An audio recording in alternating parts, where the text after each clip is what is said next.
Hello, welcome. Yes, George? Yes. Goddamn, Ian must be still falling down from that Cowboy game. I'm Vito. Welcome to the Giv Show.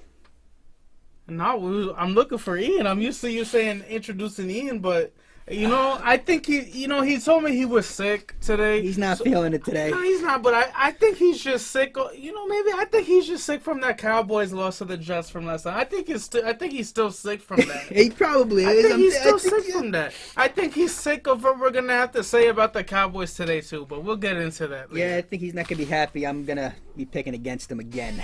I can't do that again. We'll get into that as we get going. That in a little bit for our boy Ian. But let's start off with the MLB playoffs. Your Yankees are in trouble. Man, I picked it. I was the dumb one who picked the Yankees in 5, man. You said Yankees in 5. I did, and I said it with a lot of confidence too. Now I'm confidently saying that I'm very scared. I would be. The Yankees, they're down 3-1. I had high hopes. I'm like, okay, Tanaka's gonna pitch Game 4. I'm like, they're gonna win this, and all hell broke loose. They couldn't get past Zach Greinke. Not at all, and I think that was the game that they needed to win. Mm-hmm.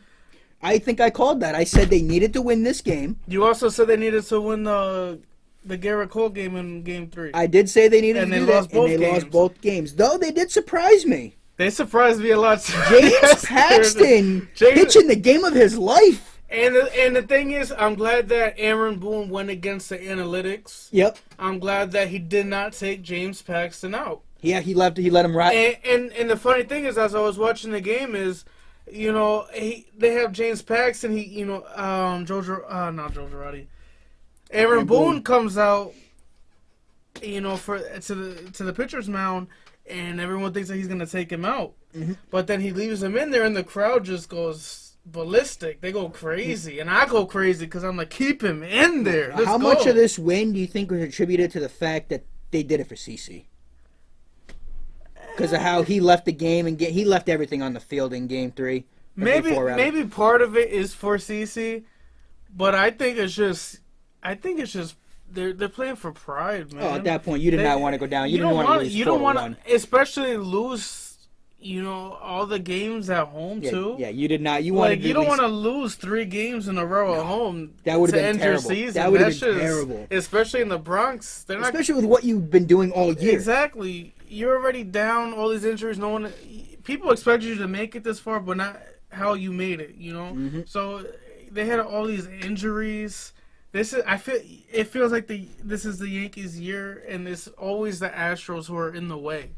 At least the last couple of times the Yankees made it to the playoffs, after last year, of course, the Red Sox knocked them out. Mm-hmm. But the year before, they had the Astros again, mm-hmm.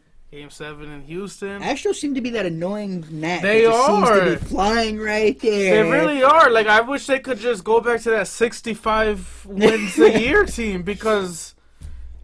No, they finally got something built down there in Houston. That team is... I think they're definitely been the best team, or at least one of the best teams. I'll say they're the top 2 team in the last 5 years, easily. Oh yeah, easily. 35 years easily. So they're the best team right now. And the funny thing is, I wasn't expecting them to go off on Justin Verlander like that. Not at all. And they went off on him. Only in the first inning, both teams scored their runs in the first inning. After the first inning, both pitchers were lights out. Yeah, there was no more runs the rest of the game. Nope. So I'm glad that Aaron Hicks had that big 3-run bomb. You had LeMahieu have that solo home run earlier in the first inning. But 2 bad pitches, and then Verlander was lights out. Still finished with 9 strikeouts. But that was the Verlander I was expecting to show up. Yep. Not after the first inning. Of course, he showed up. He played, but.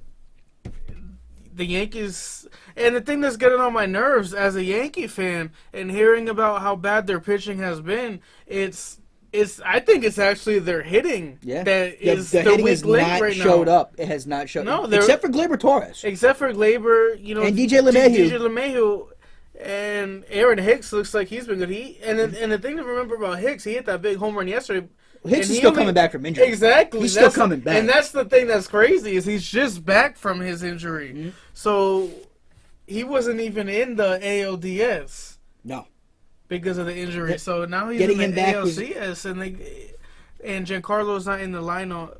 Well, he's definitely. I think right he's now. been better than Giancarlo because Giancarlo has not been healthy. He's not been healthy for a while. I still don't think he is healthy. I don't think he's been healthy for a full year. No, I don't think he's been healthy either this whole year. And getting into today's game, Yankees are down 3-1 now. It's the battle of the bullpens. They both had openers.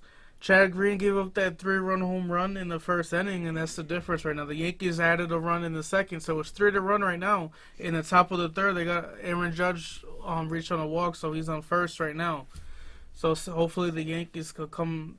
Now, do you think that if back. it gets to the 7th inning, the Houston has a 2-run lead? Do they bring out Garrett Cole to put the Yankees away? Damn, you hitting me with these hard questions right now. I think, I didn't even think about that, but maybe I think it's something you got to think about just because, okay, let's not even give them a chance with our bullpen who's kind of been shaky outside of Osuna. Yep. Even Osuna's been kind of shaky during the year. So maybe if I'm the Astros, why not? I do. I don't think I would want to go into a Game 7. No. The Yankees coming back-to-back wins. So I think it's if you're up, say, 3-1 sticks right now in the 7th, why not put him out there? You bring him out there because the World Series starts on Tuesday? Exactly. So he'll be fine, pitch a couple innings, and then go back to work. Because you got to figure, they bring him in the 7th, he's going to throw maybe 25 pitches to get through the game? If that. So I think that's something they have to think about. Hopefully it doesn't come down to that. You won't be happy if you see that. I won't be happy you if see Garrett Cole being brought into the bullpen, it's over. If I see Garrett Cole before Game 7, I'll be upset because I know it's over. The game's pretty over. much. Game's over. So, but we'll keep you updated on that game throughout the show. We'll definitely keep looking on it, especially if the Houston keeps piling on, because we got to keep piling on to George here. Trying to break my heart today.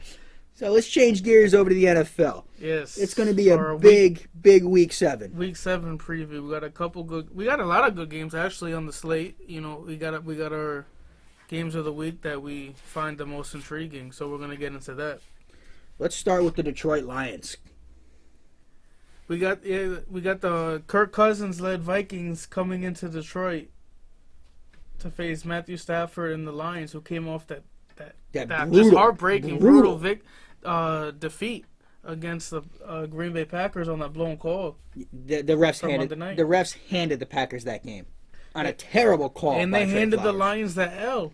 They did, which is unfortunate because as we got into our last show, we think that the refs have too much say in the outcome. They do, which they have probably the most difficult job. Exactly, but at the end of the day, it's like they shouldn't have that much. They shouldn't have that much influence on it because at the end of the day, these guys have only 16 attempts to put what they do on tape. Exactly, and these guys work hard, and then for it to come down to the refs, it's just you never want to see the refs decide a game. You don't, but I'm done talking about these sorry refs. They don't deserve another minute of our breath, of our wasted time on here. Really so we're just gonna get into this Minnesota and Detroit game. My key is, can Minnesota come into Detroit, which they had struggled on the road. They have been on the road. They've been a different team at home, but they're on the road this week. Can Minnesota come into Detroit and continue their passing attack that they have been the last 2 games? You see, I think right here, this is going to be Detroit's season. Coming in, Detroit knows they've been screwed 2 weeks in a row, essentially, on where they should have been probably 4-0 right now, with 4-0-1. This team could easily be 4-0-1 and leading the NFC North. They should be right up there with the Packers, especially after they should have beat them last week. So, I think Minnesota comes in, and I think they get shell-shocked by a Detroit team that they're not ready for. You think they just pedal to the metal, 60 minutes? 60 minutes, I think that the Lions, they come to play. Because if they don't, this would be, a 3rd division loss? Yeah, and honestly, it's still early in the season, but there'll be 2-3-1, and then you have Packers. We don't know the outcome of their game. No. But they're 5-1 with the win over Detroit. You have Minnesota who would move to 5-2 with the win over Detroit. And then you have the Bears. We'll see how they play, but they're 3-2 right now. Who are still treading water even though they don't have Trubisky. Exactly. So you have the Bears who are 3-2. So the Lions, they're going to be in a lot of trouble. Even though their records are tight, but that'll be two. I think the NFC North losses. is probably at least one of the best, if not the best division in football right now. That or the NFC South? Yeah, the NFC South is a pretty good division outside of the Falcons. They're sorry right now. Dan Quinn. Dan Quinn needs to be fired. Yeah, we'll get into that. We'll get into the NFC South in a little bit. But yeah, I think I'm actually going with the Detroit Lions in this game. I think they bounce back. I think Matt Patricia keeps their heads on straight. Matthew Stafford leads. Because that team's playing hard for him. They really are. They are playing hard for Patricia. They should be 3-1-1 in first place in the NFC North right now. They should be. This shouldn't even be a question. We should be saying right now the Detroit Lions are number one in the NFC North. I think they're a good team. They're a hell of a football team. I think I think they win this game. Honestly, I don't want to say it easily because no win is easy. No, I think they won this game pretty easily. You think they handle Minnesota I think they handle Minnesota. I don't trust Kirk Cousins, especially on the road. No, I've never trusted Kirk Cousins. But Kirk Cousins he's having a great year. He's having a couple good games, but let's put this into perspective. He's going against a Giants team who's like 30, who's one of the worst passing defenses in the NFL. Oh, they are. And then he went last week against the Eagles, who's decimated by injuries. Yeah. Yep, that's an Eagle secondary that was just completely trash. Exactly. So I got to see what he does against Detroit on the road, and Detroit's gonna go after him. I mean, Kirk Cousins is ranked 24th in the league right now for passing, only averaging 213 yards a game. Yeah. So I honestly, man, I'm going with Detroit. What about you, Vito? I'm as well going with Detroit. Now, dude, I think did we get any information from Ian about what he thinks that is going to be happening? We did get some information from Ian, who has quote unquote is sick. I don't believe him. I think, like we said earlier, we think that he's just sick. We think he's still sick of talking about the Cowboys this week. But he actually went with the Lions. He did go with the Lions as well. He did go with the Lions. So he must be seeing something along the lines of what we're talking about here. Just looking at Kirk Cousins' numbers, he's always had a good completion percentage. Yep. But look, only 9 touchdowns. He only threw 3 interceptions, but 9 touchdowns. Come on, and then we're week 7 we're going into. He's lost 2 fumbles. That's not that good. I'm not. Especially when you got Stephon Diggs and especially Adam when you Thielen. have a fully guaranteed contract. That don't look like fully guaranteed contract. That looks like game manager contract. With the weapons that man has, he should not be game managing numbers. No. He should not be. Oh, God. Well, I think I can see Detroit, like we were saying, I can see Detroit's defense just snuffing everything. I think they can. Detroit's defense is legit. Yeah, and Minnesota's too hot and cold. They bounce around. And I think this is gonna be a cold week. So I'm like we're going. I think we're all agree we're going with the Lions. Mm-hmm. So that's that one battle in the NFC North. But now let's bring it to honestly a battle in the AFC South. I think this is an intriguing matchup. You got Deshaun Watson and the Houston Texans going into Indianapolis to take on Jacoby Brissett in the Colts. Now, to start the year, did you honestly think that right now it would be Indy and Houston for the top of that division with the Titans sitting down at the bottom? I saw the Jaguars and Titans not having good years.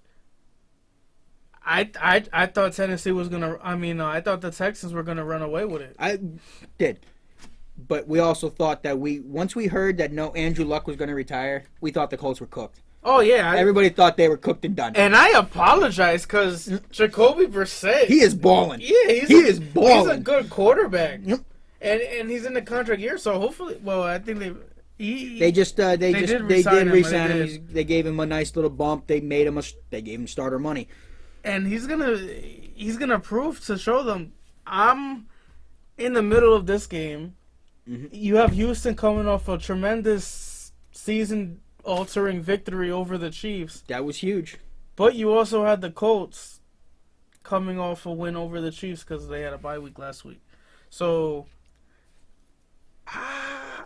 we talked back-to-back weeks where both teams have beaten who arguably was one of the favorites to win the AFC on the road. Who beat Mahomes at home? Went to Arrowhead and beat a healthy Mahomes before he went down. So that's the impressive thing. But I told last week I didn't want to go against Deshaun Watson, and I went against him, and he showed me exactly why you do not go against Deshaun Watson. So I think in this game, I don't want to go against the Colts, but I'm going to have to. I'm going with Houston in this game. I think I'm going to have to side with the Indianapolis Colts at home. Jacoby Brissett, I think, gets it done, and the Colts take over the lead in the AFC South, who nobody saw coming. And Ian has Houston taking victory in this game. So G and I going against the V. Exactly. So it looks like V's all by himself and lonely. Because I think I told him. Hell, you're almost on my side here. I am. And the thing is, it's not no. It's a toss up, and it's 50-50. I just can't go against Deshaun Watson again. Because he's gonna prove to me why you don't go against him. Yep. And this time I'm gonna go with my gut, and I have a big gut. So I'm going to go with my instincts, and I'm going to go with Deshaun Watson. Now, just for a minute, since both of these teams beat the KC, we got to get into this real quick. How does that Mahomes injury impact the rest of this league right now? I think it changes the league dramatically. And I say that because it's already been changed dramatically because everyone knows it was already a two-man race. It was a two-horse race between the Chiefs and the Patriots. So now if I'm in the Patriots, my focus is just getting healthy. Yes. Because you already have a 2-game lead. Mahomes doesn't look like he's going to come back with his fractured knee for at least, or his dislocated knee. For at least 4 to 6 weeks. So I'm going to just go and say 6 weeks just to be safe. That's your franchise. You don't try to bring him back too early. You're already down 2 games in the Patriots. So if I'm the Chiefs, I think of, okay, just get healthy. And then you're going to end up going in Foxborough to go to the Super Bowl. You've already you solidified that when you lost back-to-back weeks. Exactly. I still think it comes down to those 2 teams. So I'm going to, if I'm the Chiefs, get healthy. You're going into Foxborough regardless, unless the Patriots have a meltdown, which I don't see. Just looking at the Patriots' next 6 games, they're at the Jets on Monday night. We'll talk about that in a minute. Then they got Cleveland. Then they go to Baltimore. Then we got the bye week. And then at Philly, Dallas, Houston, and then that KC game. The Patriots. What you think about it? They got actually. They're going into a tough stretch. Yeah, they got it. That's gonna show who they are. But the Patriots always show up in November. They October, the end of October. We'll get more. But we knew that this next stretch was if the Patriots come through this stretch are 4-2. We'll get more into that later in the show because the less we talk about the Patriots, the happier I'll be. So we're all on board. Well, at least me and Ian is. We're going with the Houston Texans, and Vito's going with the Indianapolis Colts. I'm taking the Colts on that one. So let's move on to our next game. It's an NFC battle. It's probably going to have some playoff implications down the road. And it's got probably a mid-season MVP right now, leading the Seattle Seahawks. Yeah, Russell Wilson. You have the Ravens. We have a interconference matchup, I should say. Mm-hmm. We have the Baltimore Ravens visiting the Seattle Seahawks with, as you said, probably one of the favorites right now in Russell Wilson, who has been balling. He has definitely been balling. If the 49ers hadn't been going all out, Russell Wilson would be running away with that division right now. The 49ers have been sneaky good. That defense has been sneaky good. But just looking at what the Seattle's doing, Russell Wilson is just on fire. Going crazy leading this league right now. And I can't believe what he's doing because I shouldn't even say I can't believe it because I should believe it by now. Russell Wilson is just ridiculous. He has yet to throw an interception. I think that's his best stat. Yep, that right there. 14 touchdowns to no interceptions. Exactly. I care about the touchdowns, but I don't. Through 6 games in the NFL season, he has yet to throw an interception. And he's completing 72.5% of his passes. His QB rating is a 124.7. He's been lights out. He has been lights out. Doing everything he possibly can. I feel bad throughout all these years giving credit to that Seattle defense.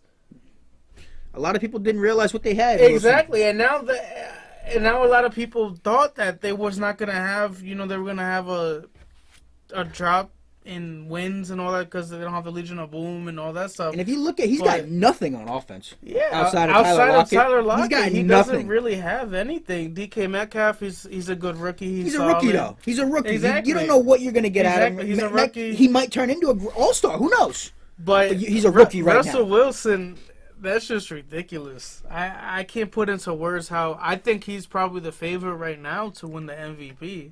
Oh, I would say he's definitely Especially up there. with Mahomes injured. With Mahomes not being out, Mahomes definitely just took himself out of the MVP race just because he's going to miss 4 to 6 weeks. Exactly. So I'm going to go with...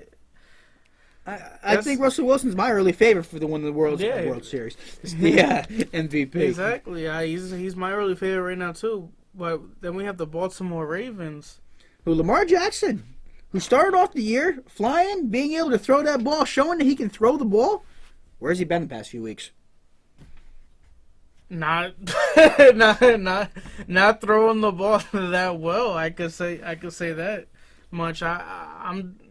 They're still 4-2. They're first in their division. But that AFC North is weak. It's the weakest division in football. Exactly. This year. They're coming off a 23-17 victory over the lifeless Bengals, so they should have won that game at home. Mm-hmm. So the Bengals are terrible. The Bengals are straight up terrible. Exactly. So this is gonna be actually gonna be a test, a measurement of how good the because a lot of people were comparing Lamar Jackson to Russell Wilson when he first started his career. That's not a fair comparison. Not at all.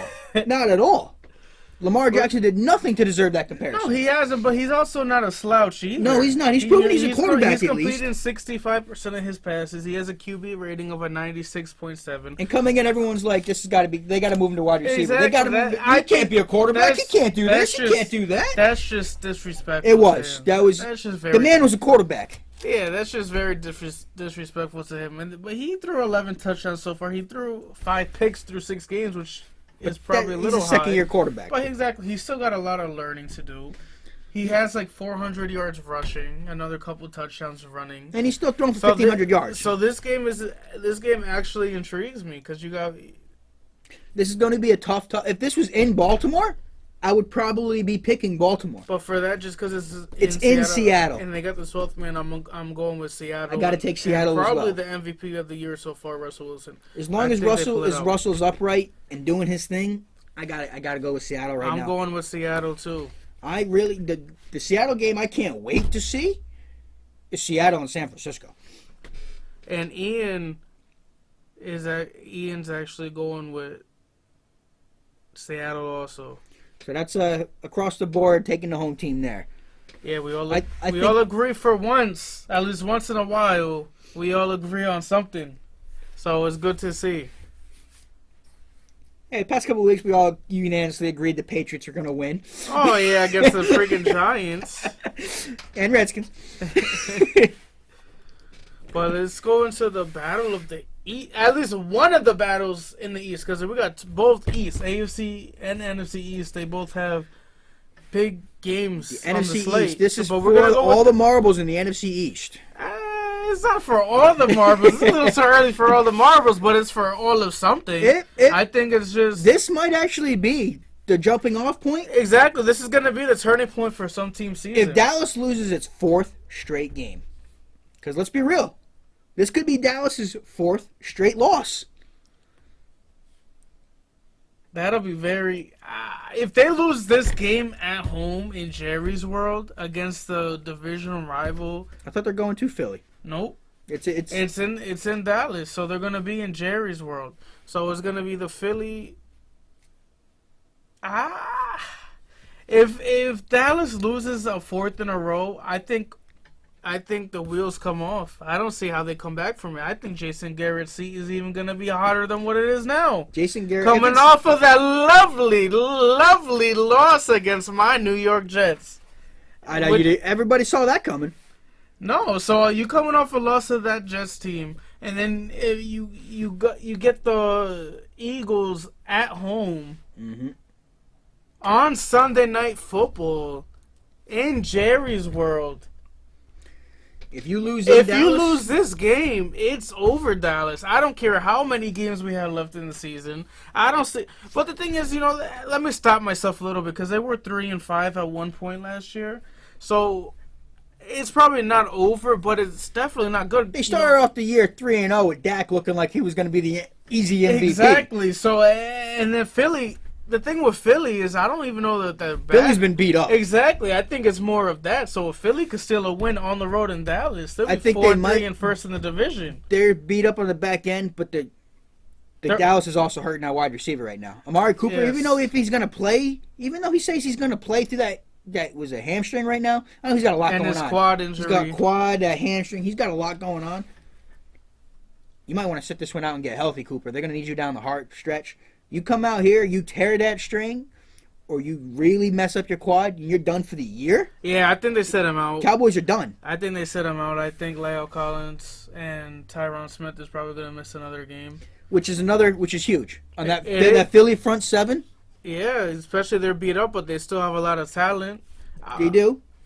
But they couldn't even... They're still gonna beat up secondary, so I think I'm gonna go with I'm actually gonna go with the Cowboys. Me and Ian is gonna go with the Cowboys in this game. I'm going to take Philly on this one for the sheer fact of that Cowboy offensive line is not the same when they're missing two top dogs. Well, yeah, of course it's not going to be the same, but I think it's just coming off of 3, and Philly's coming off that loss against Vikings, so this is going to be an intriguing game. That's why I think both teams need to win this game. And these two teams know each other better than almost any other team in the league. And this is going to be a bloodbath. I'm going to enjoy watching this game. But I see Philly, honestly, I'm going to give you a score for this one. I see Philly 24-20. I see Dallas. I think Dallas wins 27-23. A go-ahead touchdown at that last-minute drive by Dak Prescott and the Cowboys. Could be interesting. It's going to be a fun game. I think that's going to be my game of the week. As I should say, that's going to be my second game of the week because now we're going to get into the game of the week, and it's the game of the century. It's the game of the year. It is your Super Bowl. I don't care. It is your Super Bowl. It is not my Super Bowl because I think this is... Last week was the Jets' turning point to their season when they beat the Dallas Cowboys. I think this is going to be even more of a turning point to their season. I think this is going to propel the Jets, especially that they have the easiest schedule for remaining for the rest of the NFL season. And I'm going to go Jets-Pats. I've been hyped. Jets Nation's been hyped throughout this whole week. We got the Patriots on Monday Night Football. The Patriots are 10-point favorites, which is very disrespectful, but of course, they're the Patriots, so obviously 10 points is 10 points. They earned it. Hey, that's actually their smallest line of the year so far. You should be proud of it. I always should be proud, right? That is the smallest line the Patriots have had all year. And you're being that's disrespectful? Yeah, it's disrespectful because they're going against the one, Sam Darnold. But you're also going against the best defense in the league. That means nothing to me. That should mean everything. He doesn't play Tom Brady. Well, that's true. But Sam Darnold's going against the number one defense in the league. And we're going to see how... We're going to see how Sam Darnold can be, because I already know. I seen the Patriots just played a lot of times. Stephon Gilmore's going to shut down Robbie Anderson, or at least attempt to. He's going to try. What do you mean attempt to? When has Robbie Anderson done? Has Anderson done anything against Gilmore to show you that he can? He has not, but he's going to attempt to. Because I'm going with a positive outlook of this game. So he's going to, like I said, attempt to shut down Robbie Anderson. People keep going off about how the Patriots' offense has been lacking this year. Look at their numbers. Well, they're right there. Well, they're averaging 380. They're still top 10 in pretty much everything. Every category. First in points. Rushing, they've been... But it's just Patriot standards. Everyone's used to them being top 3 in pretty much every category in offense. But then you look at those defensive stats. Yeah, they're only giving up 8 points a game, their defense. That's just... 161 pass yards. That's insane. That's just ridiculous. So this is going to be a good test for the Jets team. And don't forget, Darnold essentially called out that defense this week, too. Darnold did not call out that defense, and I want to make that very clear. He said our offense is going to be unstoppable. No, Sam Darnold did not say that. He said when Chris Herndon comes back, who, by the way, is not going to play in this game. Oh, he's not playing this week? He's not. He said when Chris Herndon comes back, we can be unstoppable. He's not saying, "Oh, we're gonna go and be unstoppable against the Patriots." He did not say that.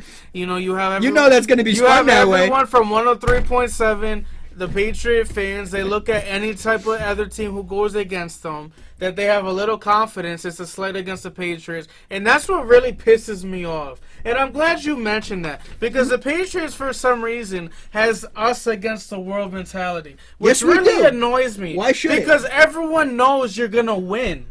Everyone knows you're the top dog. Do you know why we have that mentality? Because they're annoying. Do you know why we have that mentality? Because they're annoying. Because we are the most hated sports team in the world, and you should not understand this being a Yankee fan. Well, the Patriots deserve to be one of the hated teams. Yes, they do, because all they do is win. They win, and they have a lot of controversy surrounding their victory. So, of course, they're going to have a lot of hatred. You want to keep bringing that. Controversy they have a lot of controversy, but that don't matter. That was in the past. They're cheaters. We all know that. You want to call it? But they're also the most. They're also YourTeamCheats.com. Bring it up and look at everything. They're also been one of the most, if not the Patriots, they've been the most successful team in the last couple decades. I'll admit that. But now it's going to be a real test. I think it's actually going to be a real test for this Patriots defense also, because Sam Darnold is the best quarterback they have faced to this point.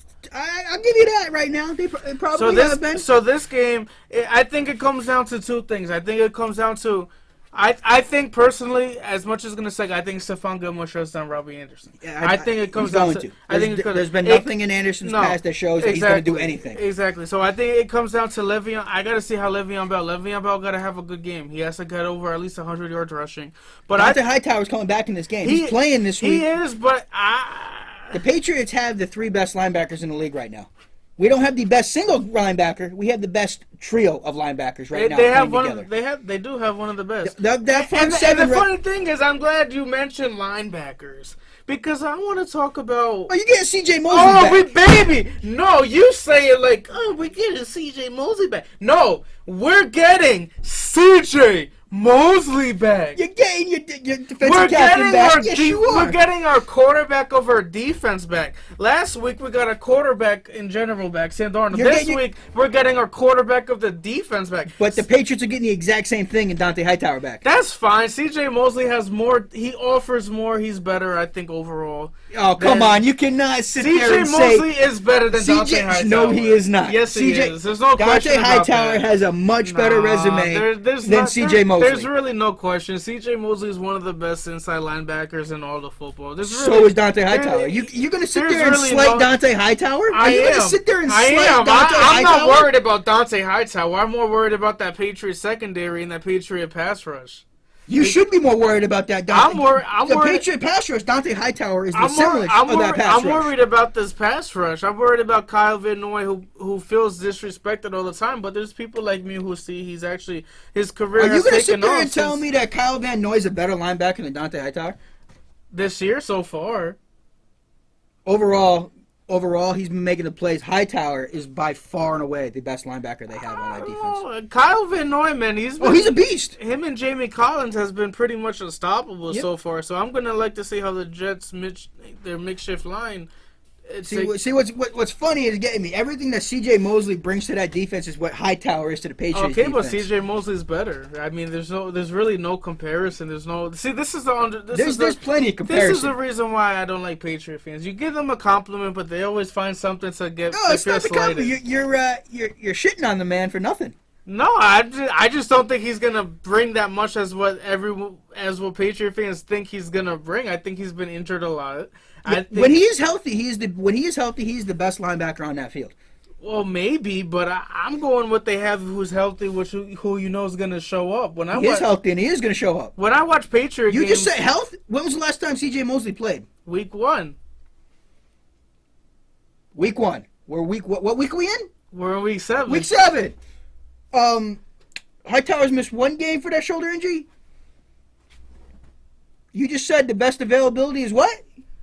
Is availability, but I'm telling you, CJ. The man is sitting there. You're talking down your own points. No, but the Jets defense has already been top 12, and now they got arguably their best player back. Yep. So I want to see this Jets defense with CJ Mosley. I want to see that the injured Patriot offense who's going to be without Josh Gordon, who's going to be Josh down Gordon. to their tight ends. They're down 2 tight ends. Hey, They're going to have. hey, we're down 2 tight ends, but we just signed 2 tight ends. Yeah, Ben Watson and We got that old man out there running. They got Ben Watson coming, and they got that offensive line who hasn't been able to block for Tom Brady that well. We signed that ex-Jet, Eric Tomlinson. Oh my God!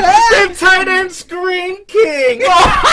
He's a blocking tight end, Which is what the Patriots which needed. they do need. The Patriots needed that as desperately. a Jet fan, seeing him play the last couple of years, I'm glad they signed him. Trust that me. makes me extremely happy. He's not going out there to catch passes from Tom Brady. Oh no! Because he can't. He's stone hands. Trust me.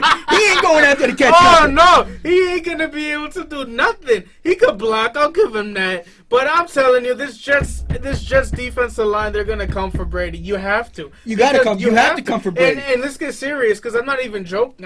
They have to go after him. You have to get him off his spots, especially with his only healthy receiver who's not his only healthy receiver, but his only main option is Julian Edelman, pretty much, who's banged up. You take out Julian Edelman and James White, I don't see how this Patriots team works. That's easier said than done, though. That's easier said than done. Obviously. James White is... I'm not guaranteeing anything. I'm just saying, if you take out James White and Julian Edelman, I don't see how the Patriots move the ball. Don't sleep on Jacoby Myers. No, he was pretty good against the Giants. I'll give him that, but I don't see how they come up. I don't see Oleski doing anything. Gunners don't. No, I don't see nothing from Gunner. I don't see nothing outside of James White. But I see this could be Myers' breakout game to show he's a legit receiver. Maybe. Well, we just gotta wait and see. But I think it comes down. Honestly, this game comes down to the Jets. It's gonna be a fun Monday. Because I want to see how the Jets. I don't want to see the Jets play conservative. I don't want to see Le'Veon Bell with 25 touches. I want to see, you know what? You attack this Patriot defense. You need to. I don't care. I do not care what, they've been the best. They've been the best defense in the NFL this whole year. Yes, they have. And you know what? I don't care. I want Sam Darnold. I want Adam Gase to be like, you know what, Sam? We're attacking this defense. You know how I want the Jets to start this game? Either with a play action, because they're going to expect to run from Le'Veon Bell and just throw it deep to Robbie Anderson. You if it's like an incomplete pass, who cares? You send a message. Yep. We're not here to just run the ball and keep Brady off the freaking field. And another option I was thinking of, you know what? Start with a flea flicker. Start with just anything. They tried that. A team tried a flea flicker last week. That didn't work out too well for them. Start with but my point is, play to win the game. Do not play conservative, because that's not how you're gonna beat the Patriots. No, you gotta play you gotta take the game. I'll tell you right now, if you have your chance to step on the Patriots' neck, you have to.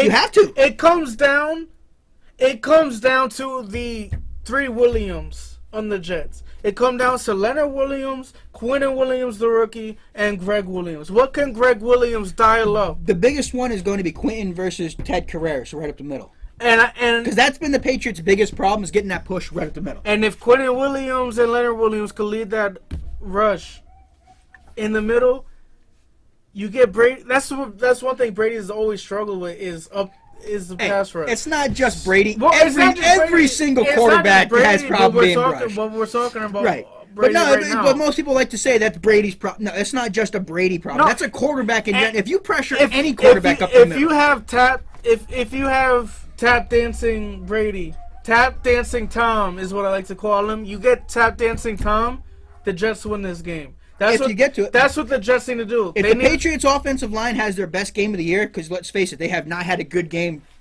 all the way through yet. If they actually get it together this week and actually keep Tom upright, the Jets are in trouble. They are in trouble. They are in trouble, but I don't even want to say I don't see that. I don't even want to say I don't see that happening, because I can see it happening. I can see that happening this week. But this is my game of the year so far. It's got to be.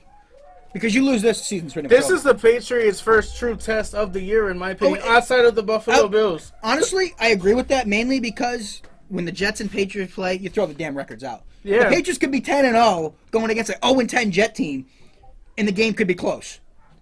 I say that because it happened a couple years ago.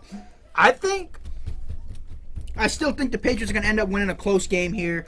I think that the Patriots end up putting up 17 points, and I don't see the Jets putting up more than 10 points in this game. You know? I don't see them scoring more than 10 points on this Patriots defense. Unless the Jets defense scores again. Because your offense didn't put up any points last time. That was with Luke Falk. Yeah, that was. I don't even care about that game. You throw that game out, that game means nothing. The Jets season is when Sam Darnold's in, which it shouldn't be the case because you should still be able to compete with a backup, as it's been backup QB season. This has been backup season. So that's just it shows that the Jets, they need Darnold to be healthy. Mm-hmm. But I think coming off a win, I think MetLife Stadium needs to be rocking. Oh, it's got to. There's going to be a fair share of Patriot games because as we went to the Patriot, there's always Patriot fans travel well. They always do. But I think it comes down the Jets Stadium needs to be loud. MetLife needs to be rocking.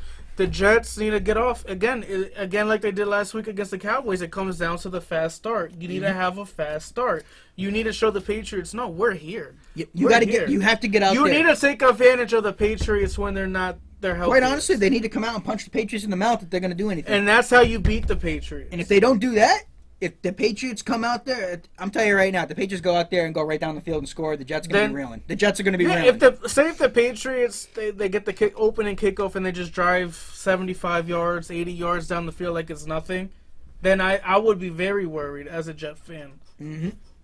I wouldn't. That's what the Patriots have to do to get the crowd out of it.